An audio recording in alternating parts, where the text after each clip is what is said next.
ہماری بدقسمتی ہے، ہر دور میں ہوتے ہیں یہ، جس کے ہاتھ میں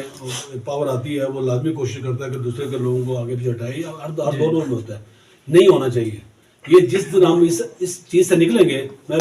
آپ نے سوال کر دیا، میں جو بات کرنے لگا تھا برادری کی بات کر، تو اسی کا ایک حصہ ہے۔ ہم برادری کے حساب سے لوگوں کی ملازمت کو دیکھتے ہیں، راجپوت لیڈر آئے گا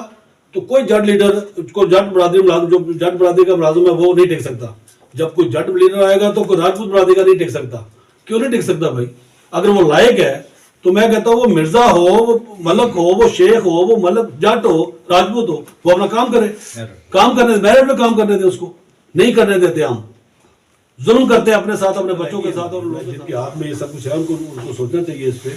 بالکل نالائقی ہے، کیونکہ جو آپ کے لوگ ہی نہیں پڑھ پا رہے صحیح سے، ان کو اساتذہ مہیا نہیں ہے تو وہ پڑھیں گے کیسے؟ اگر ایک ڈاکٹر اچھا نہیں ہے 20ویں گریڈ کا آپ کے پاس، تو آپ کے ہاسپٹل کو چلائے گا کون؟